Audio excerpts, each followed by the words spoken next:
Welcome, everybody. This is the Learning and Teaching Systemic Therapy podcast, the official Society for the Teaching of Marriage and Family Therapy, STMFT in short, podcast. I'm your host, Dr. Sofia Georgiadou. I created STMFT in this podcast as an antidote to the isolation I experienced as an early career academic. I also created STMFT in this podcast as a space to allow myself and my colleagues to share resources and bridge the way we do systemic therapy with the way we teach systemic therapy in our classrooms. Today, I have an amazing discussion lined up for you. Our discussion features questions we sourced from a second-year master's in MFT student and an experienced MFT professor who's navigated academia for several years now, and he's here to share his insights. Here with us today, we have Dr. Anthony Pennant. Dr. Pennant is an international speaker, expert in neurodiversity, LGBTQ plus relationships, and attachment and foster care, with a dedicated focus on research and systemic intervention. With a doctorate in couple and family therapy from Antioch, New England, Dr. Pennant has made significant contributions to our field, serving as a master trainer for supervisors through the American Association for Marriage and Family Therapy, and has published numerous scholarly works. Based in Seattle, Washington, Dr. Pennant operates a private practice where he provides therapeutic support and training, helping individuals and families navigate complex relational dynamics. He's passionate about advocacy and education and engages audiences worldwide, sharing insights that promote understanding and inclusivity within diverse communities. The future MFT and current master student we have with us today is Jazzy Bryant. Jazzy is a Black and Indigenous, non-binary, full-spectrum birth worker and systems thinker who is currently working towards their master's in couples and family therapy. Jazzy is passionate about holistic care and reproductive justice as a liberatory and community-led framework. Like many intuitive caregivers, Jazzy has always been called to care for those around them. Early on, they discovered the power of nourishing bonds and open-hearted support in healing attachment, increasing resilience, and promoting self-determination. Jazzy honors and channels their ancestors as they continue to remember and decolonize authentic ways of being and caregiving. Welcome to you both. Welcome, Dr. Pennant. Well, thank you, thank you. Nice to see you today. Nice to see you too. And welcome, Jazzy, to our Thank you for podcast. having me. Jazzy, I must say, you're the first master student in this podcast.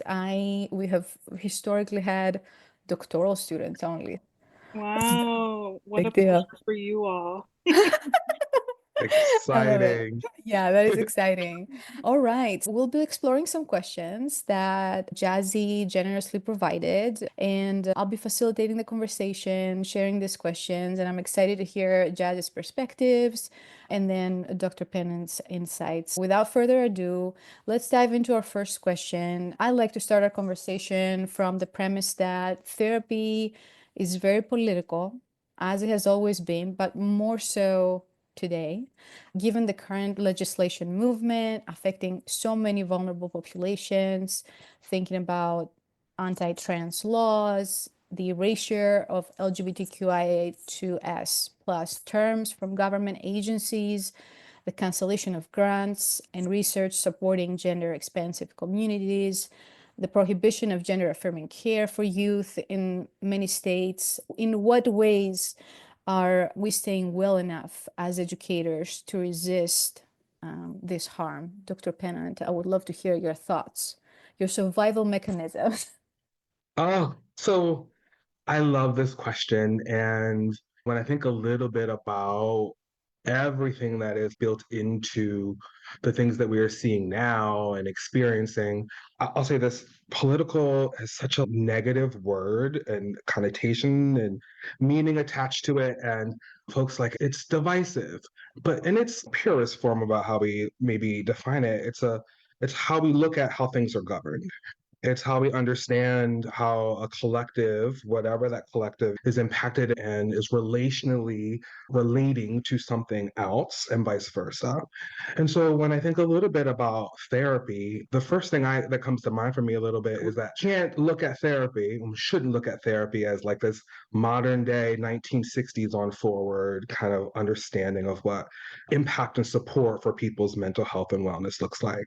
Therapy in its various forms has been around for a very long time, and systemic understanding has been around, and intervention has been around for a very long time also.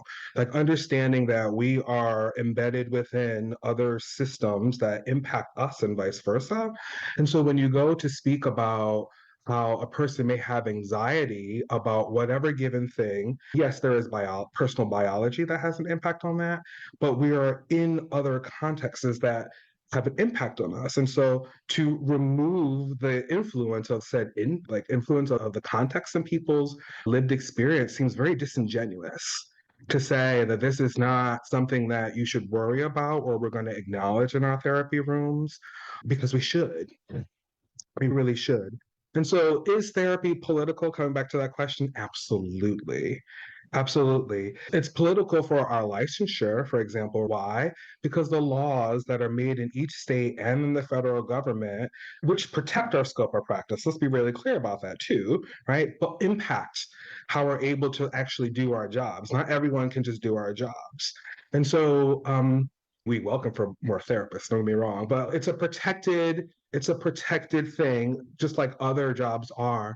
And I'll go back to, again, the impact that folks are having right now, given a lot of the laws that are aligning to being more restrictive, if not taking away services and support for people that really need that. It's disheartening to, I think, on twofold, to see people in advance not push back against this ability to go, hey, I as a clinician, right, do know the best things about what it is to treat. Just if we go to a medical doctor or any other profession, we pay them for their knowledge and their expertise. And it's not that every time every person is correct, but we acknowledge that they have gone through a lot of studies to make sure that we are well represented and get the support that we need. And so for us as therapists to buckle, I'll use that word on purpose, or divert from what we know is really important and really an impact for people when they're dealing with the fact that there are multiple laws, multiple ways, and multiple attitudes that are changing that say, you're not a human. And it's about gender, it's about sex, it's about race, it's about lived experiences. And to try to categorize people in one way and go, if you don't fit in this, like we're going to do something else with you, or you don't deserve those support and services, is again just more systemic oppression.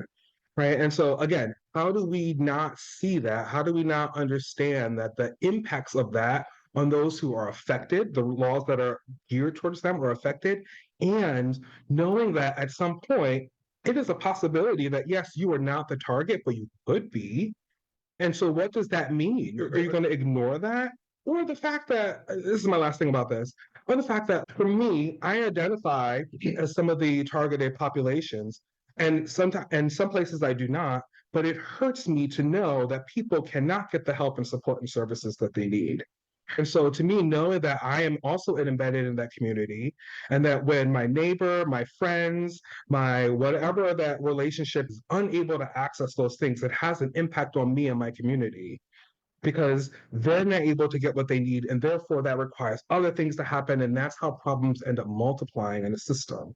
It's a systemic, obviously, context and communities that we live in it. And unfortunately, we just haven't learned how to master that and make sure that the laws and how we do things and the social supports like catches up to that understanding that like we're embedded in communities. And when people hurt, that does impact us in some particular way.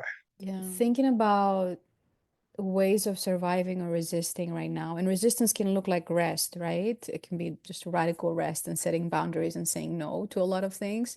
I'm wondering, what are your ways of resisting right now? Are there conversations held with your students?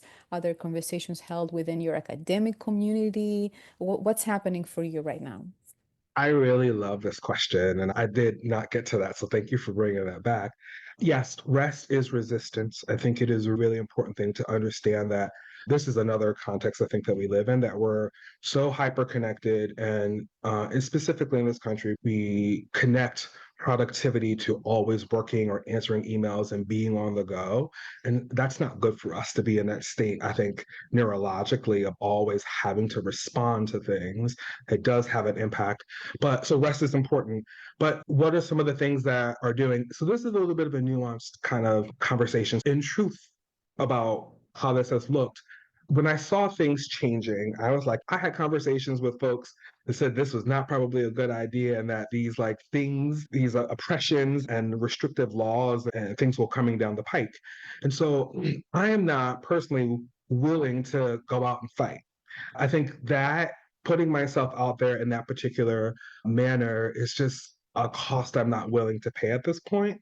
And I need other people to step up, right? That I think are non people of color, non Black folks that can really start to have honest conversations around how oppression and racism and sexism impact our communities, right? Really be willing to really just get in it and understand that yes, there may be shame that is present in those things, but I myself, as a person of color, cannot help manage any shame that comes up for anybody else, no matter what we're talking about. I can be there to support you, right? And I can be there to have dialogue with you, but I'm not leading any conversations with regard to that, because that is asking for more people of color to extend out more energy and to be of service to people that need to be able to manage that themselves and then find out how they want to be connected to folks. We have autonomy. There's a way to consent to that. With regard to where I am fighting, it's to me and my work in the Calibri Center for Systemic Training, which is one of the major research arms in training, a curriculum building things that like I've been pushing for and doubling down on, is like making it like very clear that the organization really wants to focus on making sure that the curriculum and the support, excuse me, that therapists have and therapists in training have are really centered around anti-oppression work, anti-racism work, neuro-affirming, and disability justice access, right? That people understand that they have to do some work and they need to be knowledgeable about doing their best to make sure our therapy rooms and outside our communities are inclusive spaces for everyone and have safe spaces of healing for everyone. So I've doubled down on the mission, right, of social justice.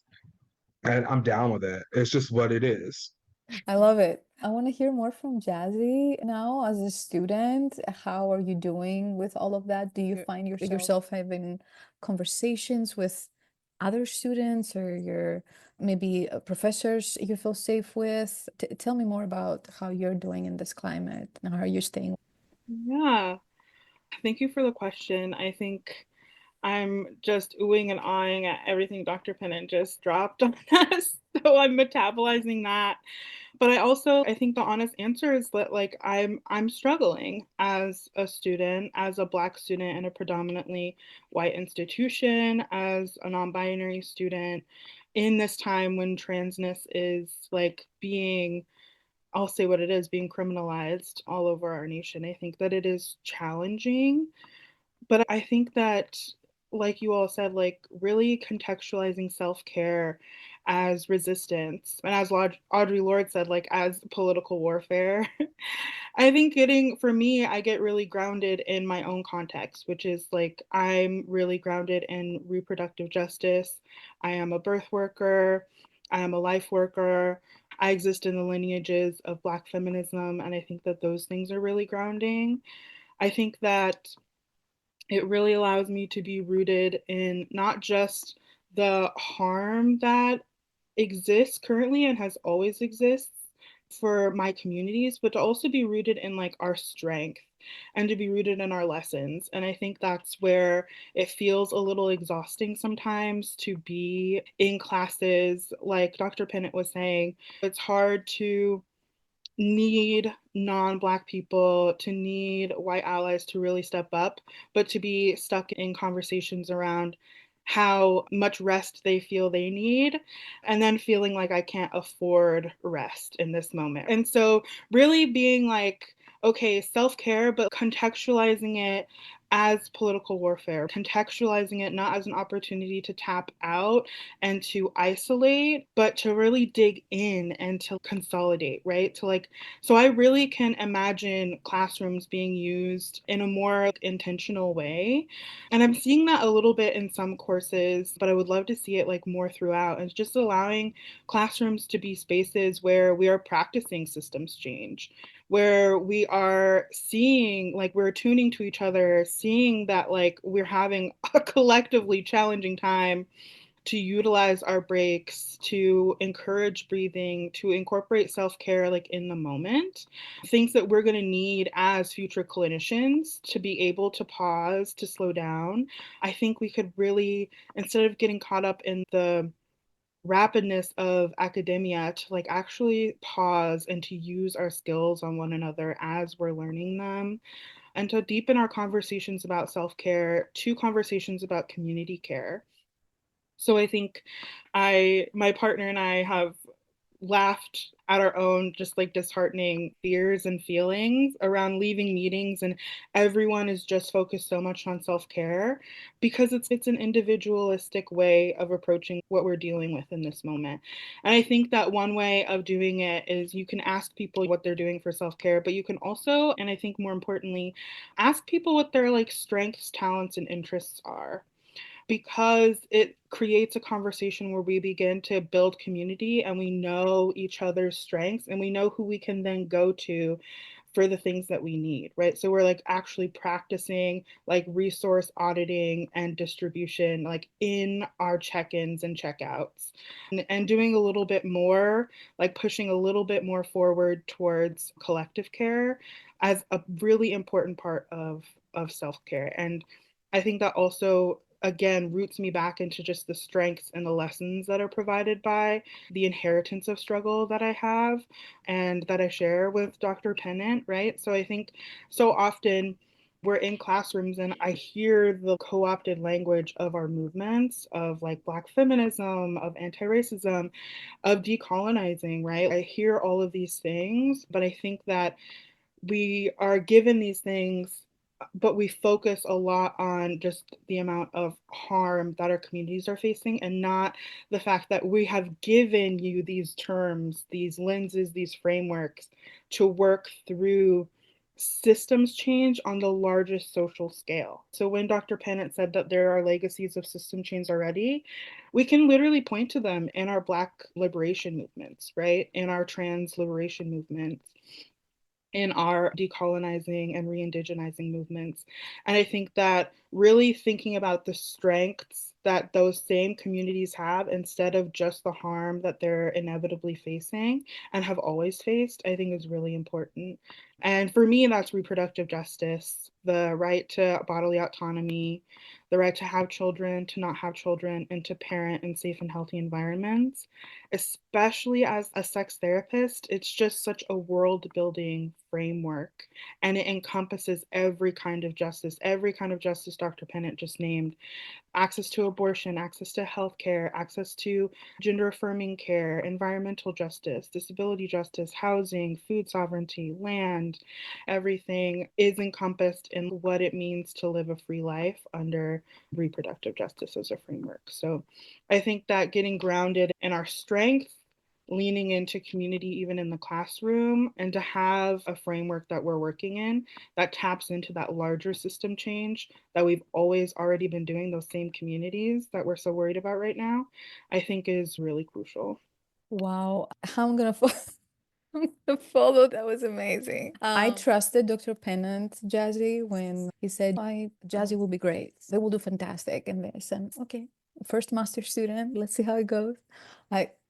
Yeah, I get it. I get it now, Dr. Pennant. Thank you. So thank you so much for sharing this. This gives me so much to digest as an educator. It gives me a lot of food for thought. So I appreciate you, and I hope our listeners take some of what you shared with us and take it into their own academic communities and work with it.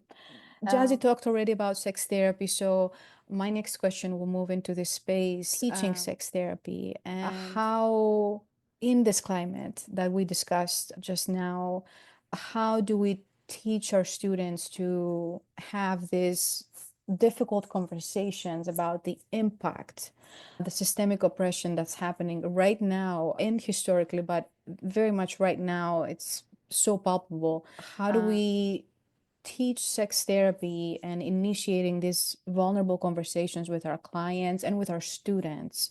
I'm gonna circle back to Dr. Pennant, and I want to hear his thoughts on this. Sure, I like this. There's one thing I would like to go back briefly to that Jazzy said, and then I'll pull it forward. I think this is there. It's the element around community care as opposed to self-care. And when I think a little bit about how students enter into programs and faculty are in academic institutions, we are in a community together.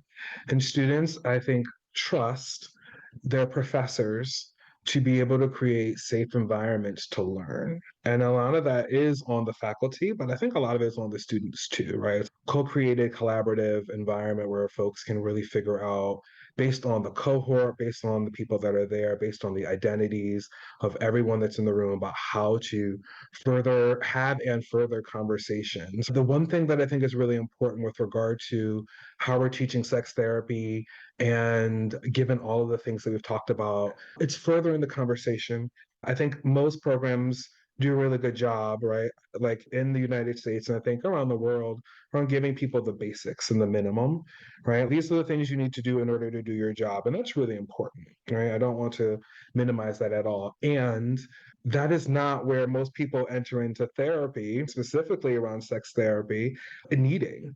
We need to be able to support students and our like fellow faculty members that are teaching and creating environments for folks to learn, to be able to not go just to be in 101, to maybe go to 401, right? Meaning like the class 401, it's advanced or intermediate to advanced. There has to be some kind of like forward motion around how we are really getting people to understand some of the really important topics that they may miss, and we make it a part of our curriculum. And then throughout our programs are the bigger thing for me too, right? If a student comes in and learns this in this one class, and then they never come back to that again based on the myriad around of things that they'll learn, right? Around systems, around multicultural perspectives, around sex therapy, around abusive relationships and sex therapy, and all of like the things that they learn, like how will they understand how impactful that it is?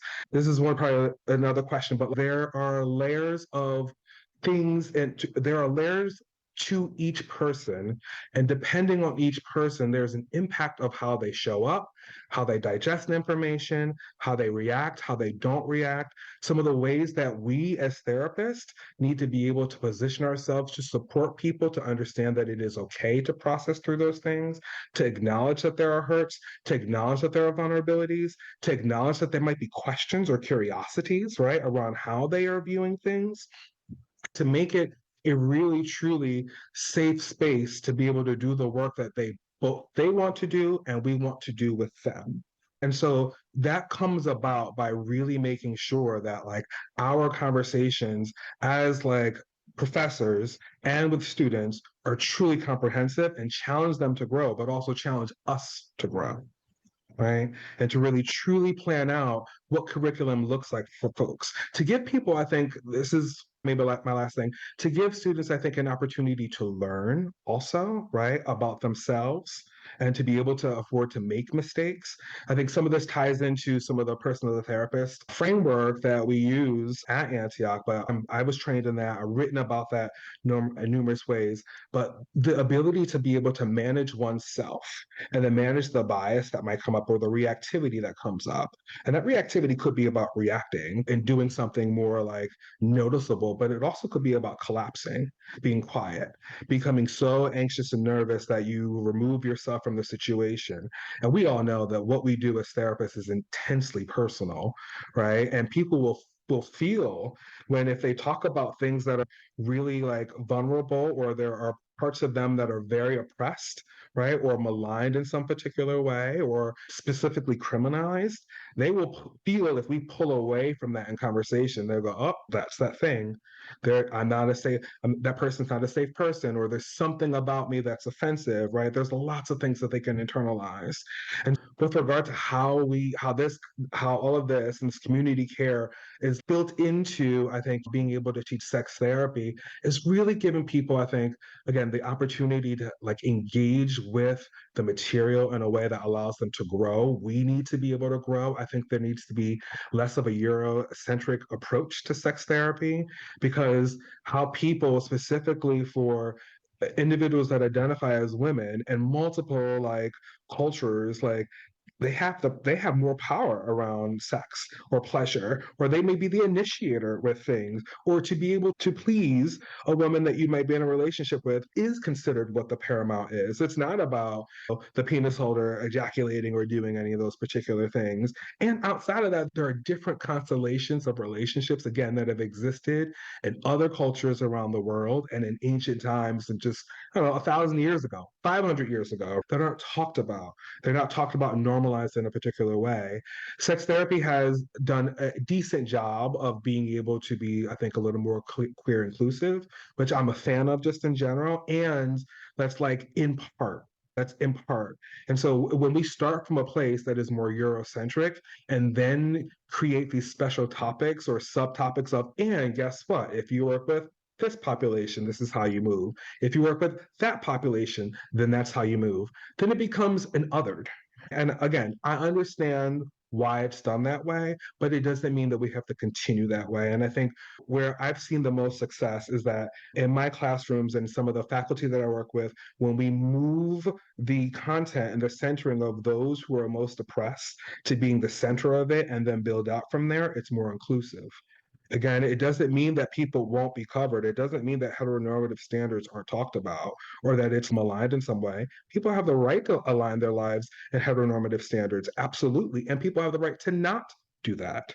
And how we choose to teach these things, all these concepts, right? If it's starting from a point that is less inclusive and then everyone is a special topic later, what are you going to do with that? Yeah. Jazzy, have you taken a course with Dr. Pennant in relation to sex therapy? Would you like to share a little bit more about your experience as a student through this I would course? love to, because let me give Dr. Pennant his flowers. His flowers, yeah, Yes, exactly. absolutely. Yes. And I think that this also touches back on a little bit of the first series of questions that we had, because Dr. Pennant has been such a lifeline for me to have a Black queer advisor who is in leadership in the program, a Black queer advisor who is like actively adapting theoretical approaches that actually see us, that center us, like he said. I mean, it's Lifeline doesn't even touch on like how impactful it is. I think that it allows me to really see myself in this field long term. It allows me to think about the benefits of this field for relationships like the one that I'm in. So I took a seminar with Dr. Pennant. It was my second quarter, and I took his seminar on his multi-dynamic relational therapy model. And I just call it the Black queer therapy model. It was very Black, very queer, and it just really centered and I'll use some of his language, the constellations that are like Black family dynamics and Black queer family dynamics specifically, where a lot of it is chosen, a lot of it is situational, a lot of it is open and fluid, is non-binary, is trans. And a lot of those things are just like thrown in the other bucket in traditional sex therapy models. But I think Dr. Pennant really was able to focus on those othered people as like the like epitome of what it means to live a multi-dynamic life, to be a multi-dynamic person, and to build a relationship model around folks who have some level of like instability in their familial relationships that is transformed into stability through choice. So again, going back to what I had said about like really thinking about the strength and the power of our communities instead of just the deficits that therapists need to support and advocate for, but actually what does it do to center us what possibilities does it open for every other kind of relationship formation? And it's really powerful stuff. And it was the first time that I had actually heard like some of those co-opted languages that I mentioned before used like correctly and with power, with intention, right? Like power analysis being a part of the model, liberation being a part of the model, radical emancipation. I don't want to give anything away because I'm sure I know you're writing something or something about it, but it is something that is really, it's really needed in how sex therapy is taught, but it's also just how systems therapy is taught, systems thinking is taught. And I think that sex therapy gets to be the experimental front line because that's where a lot of the other people get bucketed, right? Get pushed towards. Yeah, and so I think that it creates an equal playing field for what sexuality looks like, because so much of queer sexuality is considered, if it was a hetero person, kinky or taboo, like really different, but it's just like a Tuesday night for us. It's just, we're just living our lives and finding our pleasures. And so I think normalizing that really opens up what sexual pleasure can mean to more cisgendered heterosexual couples and relationship formations. That I think is like it opens up new worlds for the field and for Black folks and Black queer folks getting access to therapy by clinicians who maybe know a thing or two. That is like really important, to take that element of having to educate and normalize your story for your clinician. I think it's going to make therapy just so much more accessible for folks like me. But I really enjoyed that class. It felt like I didn't have to code switch. I could talk the language that I talk. I can talk about the realities of my own relationship in a way that's not othered or a way that's not complicating the conversation, or it felt really centered and it felt really human and it felt really good. So I just really appreciate Dr. Pennant a lot and really excited for the future of this model and what it's going to really bring to systems thinking as it connects like ways of being that are more like decolonial Mm. and centers that. Oh, amen. Oh, Dr. Pennant, is this your baby, this model? Do you wanna introduce the baby to the world? Are you writing about this baby? Can our listeners find any information about your baby somewhere? I was about to say thank you, Jazzy. I feel like you talk about the model way more better than I can. So I really appreciate that. I really do. Thank you. Yes, this is my baby. This is my child. This is my friend. This is me, right? This is an extension of other folks that like I have met before that have navigated the world in a way that was really difficult, but I think language is really important and language is not neutral. And when you're unable to find yourselves in other places or it be normed, it becomes it's really difficult, is what I'd say. This model, yes, the queer Black model, I am writing about it. At the end of the month, I am going to be submitting a draft, thankfully, to a publisher that just talks about it in its entirety. So yes, I did teach this class for Jazzy and a couple of folks. It was a full class, and I think the students really enjoyed it.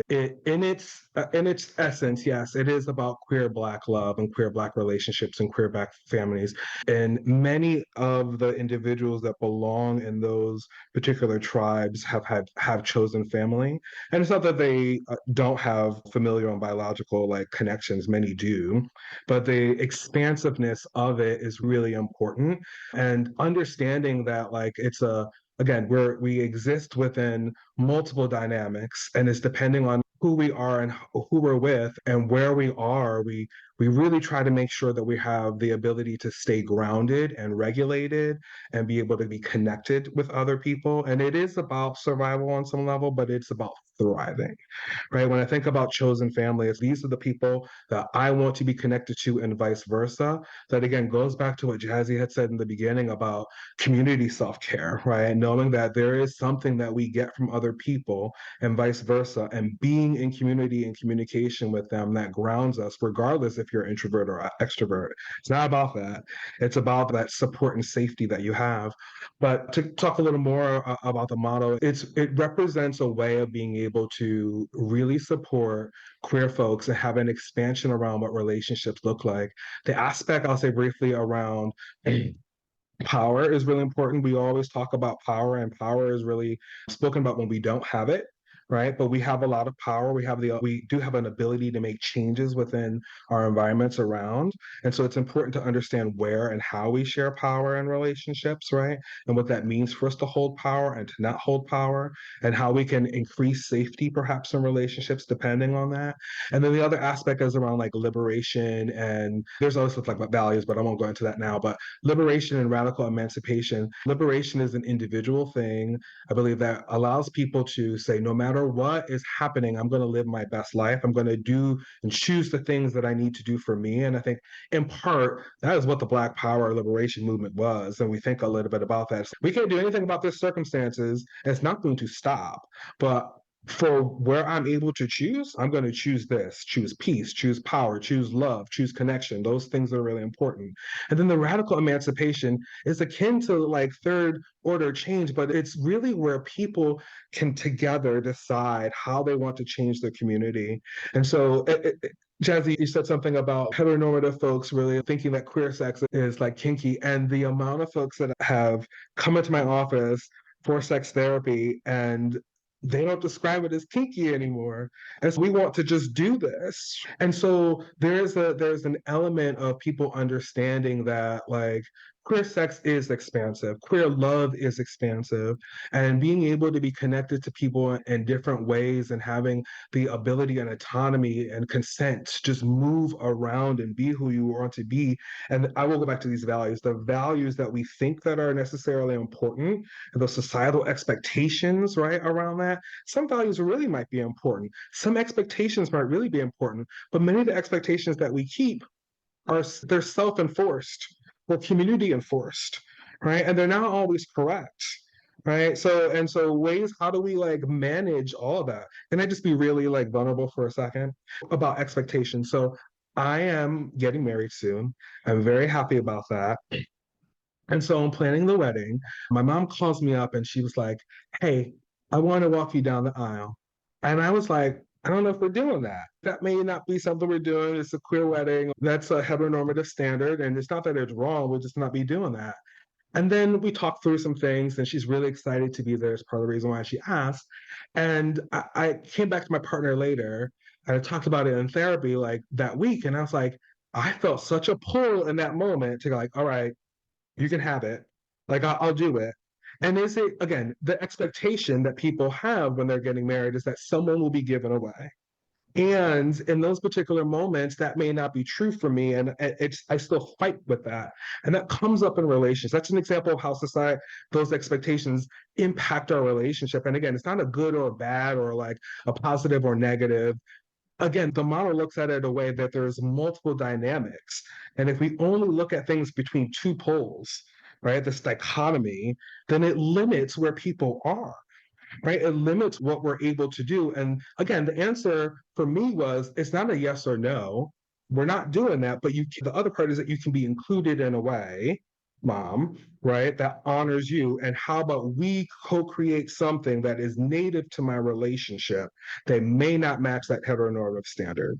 If I was going to any other therapist that didn't know me and wasn't up to date on some of the things I was talking about, they would say, maybe that's just what it is. And you have to figure out that anxiety. But then that puts me in a place of having to compete with something that I didn't necessarily need to compete, and then creating a condition for me to be anxious about something I don't need to be anxious about. Wow. And so that's what this model represents in a little bit. And really quickly, sorry, one more last thing. So this model does live on the Calibri Training website. And I've had the joy of being able to teach this class. And I presented about it last year in the Association for Family Therapy annual conference in the UK. So that was really great. They really loved it. And so it is out there, and hopefully this book will be out there soon. Okay, awesome. I would love to share the link to your center for the listeners in our show notes, and any other resources you want to share, both you, Jazzy, and Dr. Pennant. I would love to give listeners some more resources and things that they can use for further inspiration and shared knowledge in this area. This is what this podcast is about, right? This conversation, I feel it's very healing for me. I don't know if I needed this on this Friday afternoon that we're recording. So thank you both. When you were describing the model, Dr. Pennant, was thinking like sex positive and intersectionality got together and had a baby, and then this came out. But it sounds like it's that times 100. It's like a lot more beyond the inclusive, sex positive, intersecting identities model. It sounds like it's a lot more than that. That is correct. It is a paradigm shift for how we look at relationships, which, again, nothing wrong with sex positivity and the other aspect of intersectionality. Those things are very important. But this is a paradigm shift. I think that we don't understand and don't really honor very much how connected we are to people. And we don't necessarily incorporate that level of systemic understanding and intervention on relationships, specifically queer relationships. Again, it's always taught as like a special topic. And if we are able to really understand that we truly have choices and can be attuned to both in the moment and over time as to how we move as individuals and that responsibility and how we consent into relationships ongoing, right? Ongoing, then it really brings to life what it means to be in relationship with each other. This model, I would say briefly, is so applicable to intimate relationships of any kind, but it's applicable in family work, it's applicable to individuals, it's applicable in group work. And so again, this is shifting paradigms about how we think about relationships and how we maintain them. I love it. I can't wait to read more about it. I'm so intrigued. Jazzy, did you have any thoughts? I know Dr. Pennant spoke for a while, but I just wanted to check in. Yeah, I think my concluding thought, if I had to choose one, is that I really just want to see what is happening in the community on the ground around larger systemic work around social work, right? There are Black women, Black trans people, queer people on the ground right now organizing for themselves, right? And I want that to really be seen and held in academic spaces where we're teaching clinicians how to support marginalized groups or groups who are the most impacted by the legislation and the everything that's just happening in this moment right now, because it's more than just the legislation, it's many things.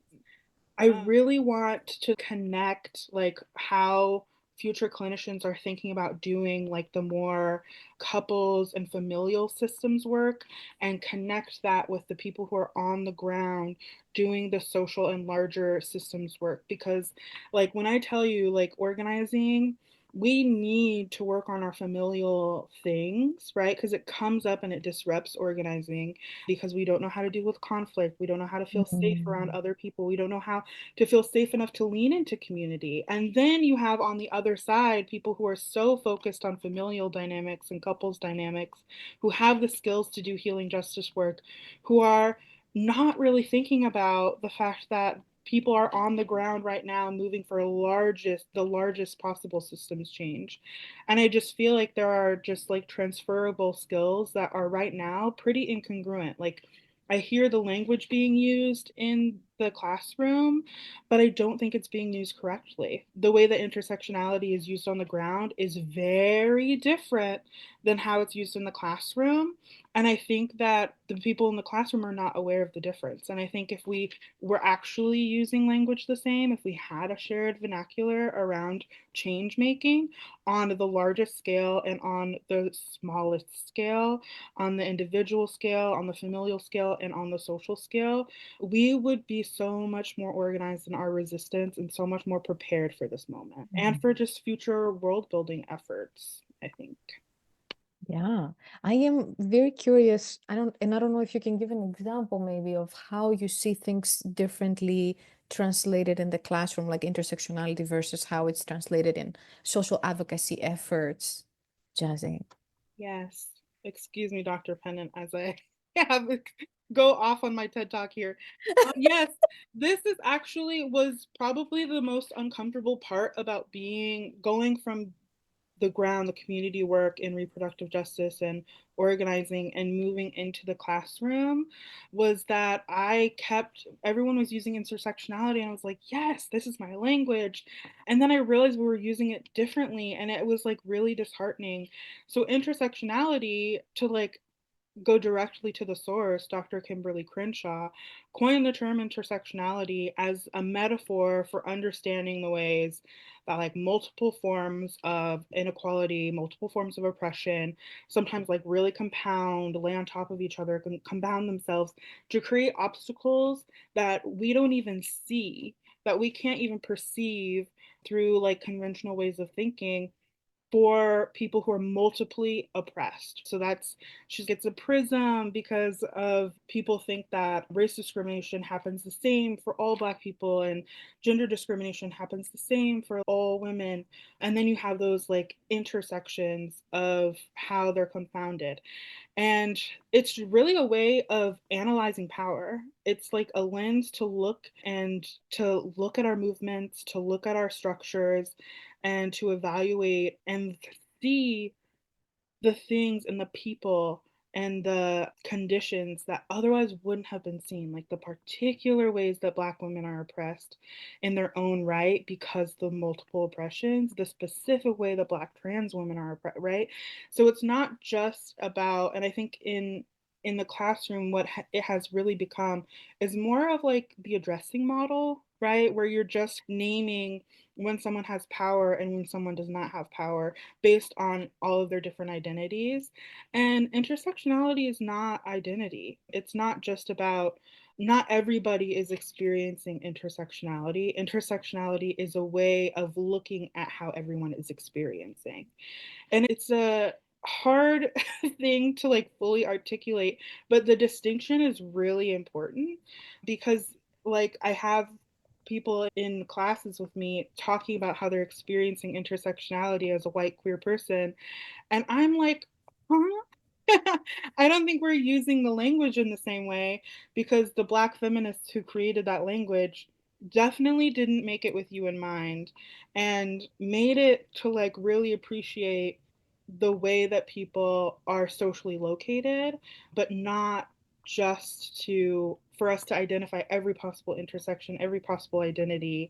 And that's not really what it's for, but that's how it's used in the classroom versus how it's used in the community as a way to, like Dr. Pennant was saying about his model, to really center the most marginalized in communities so that everything is as inclusive as possible and the people who aren't being seen get to be at the center.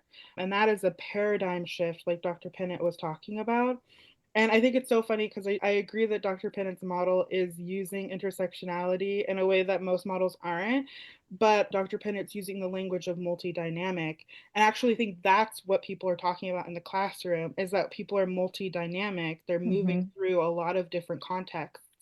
What are the names of those contexts? And how does that show up in how they present in front of you as a clinician? I think that's what people are talking about when they talk about intersectionality.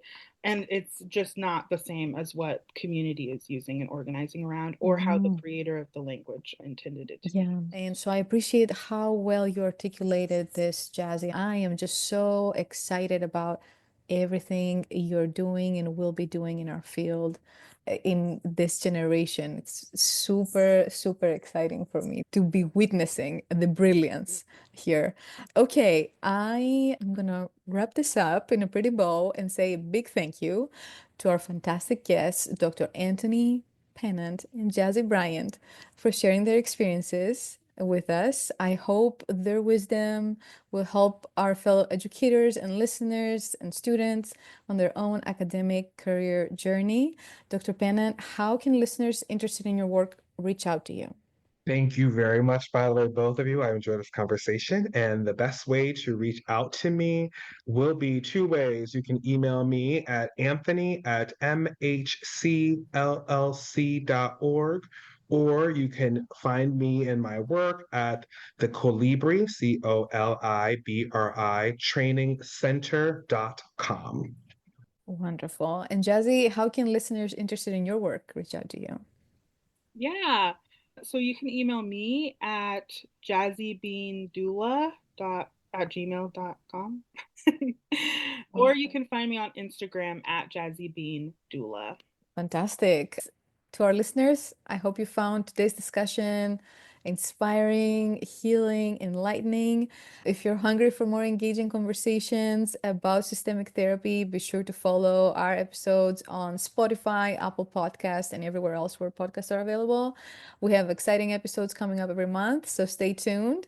Thank you for joining us today. Until next time, keep connecting with each other and learning. This is Dr. Sofia Georgiadou signing off for Learning and Teaching Systemic Therapy.